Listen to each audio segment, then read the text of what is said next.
Bulgarian-born philosopher Tzvetan Todorov began his career in the 1960s as a literary theorist. After his move to France in 1963, he developed his interest in human science and became a champion of the intellectual movement known as Structuralism.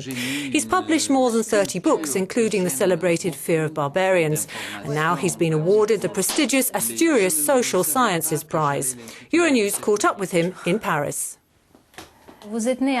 You were born in Bulgaria, but for the last 45 years you've lived in France and written your books in French. Do you feel this is exceptional? I don't feel it's exceptional because actually there are very many individuals who change country. I would say there's an advantage to it. That is, one can stand back a little and look at things as an outsider.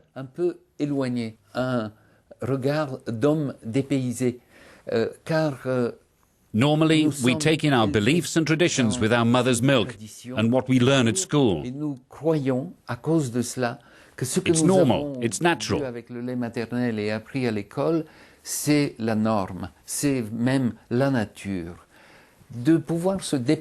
with being able to move around, one can look at ourselves through the eyes of another, and it allows us to detach oneself from any illusions.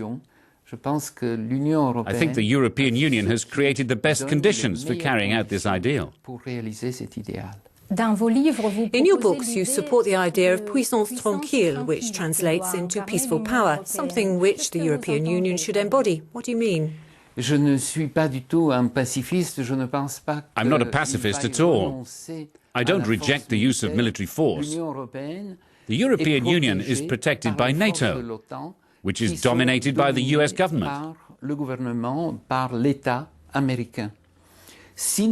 If we wish for Europe to have its own foreign policy, it needs to have a separate military command. I call that peaceful power, meaning it doesn't have to invade foreign countries, but should be able to defend against an attack using conventional weapons or against any terrorist act.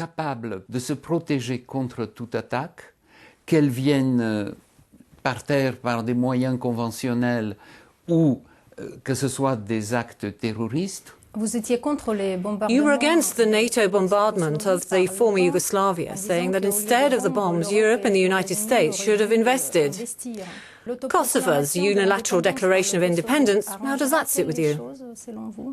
Le Kosovo est devenu un problème, me semble-t-il. It seems to me that Kosovo has developed into a problem of how now to change the situation one way or another, insofar as Kosovo is recognized as a state by a number of European countries, but is at the same time small and weak.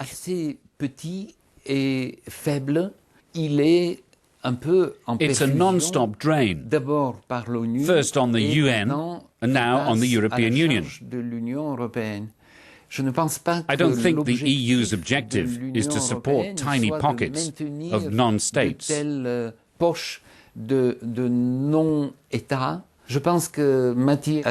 think that Marty Ahtisaari, who was given the Nobel Peace Prize for his work, tried to make the best of the situation. I would say that once the bombardments took place, it had become clear that these two populations could not continue to live within the framework of a single state. Probably it will, one day, be necessary to recognize the rights of the Kosovan Serbs to join up with Serbia.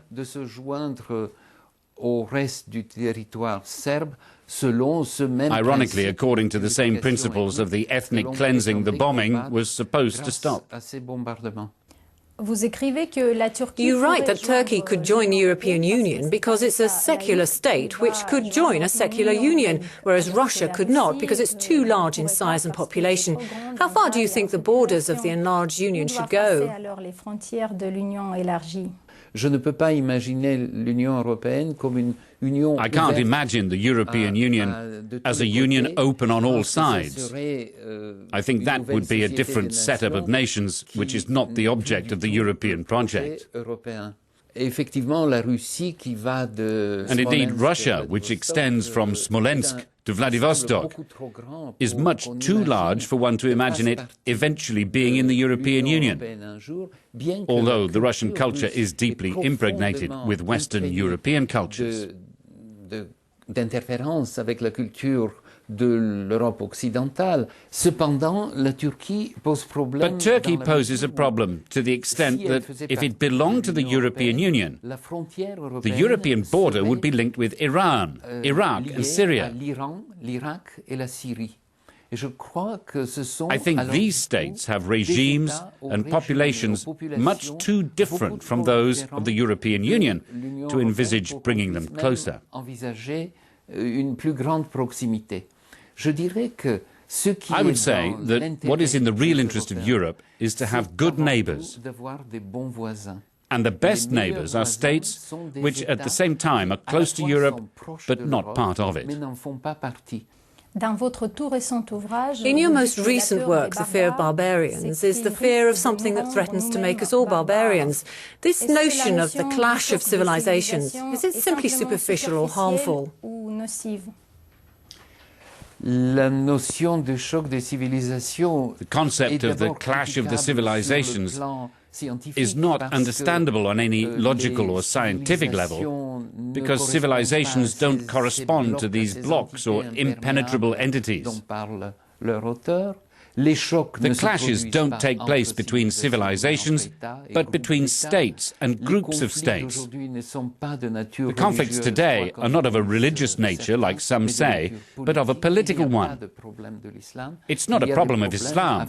Rather, there are problems with a certain number of countries, but then again not with others. Take this example. Today's two theocratic countries are Iran and Saudi Arabia. One is the worst enemy of the US, the other its best friend.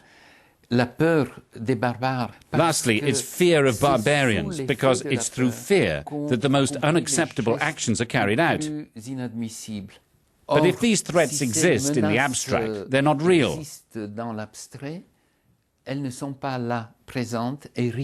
Nothing justifies the systematic torture under army protection which occurs within military bases, including the bases of NATO, where the European soldiers risk their lives so that torture can continue.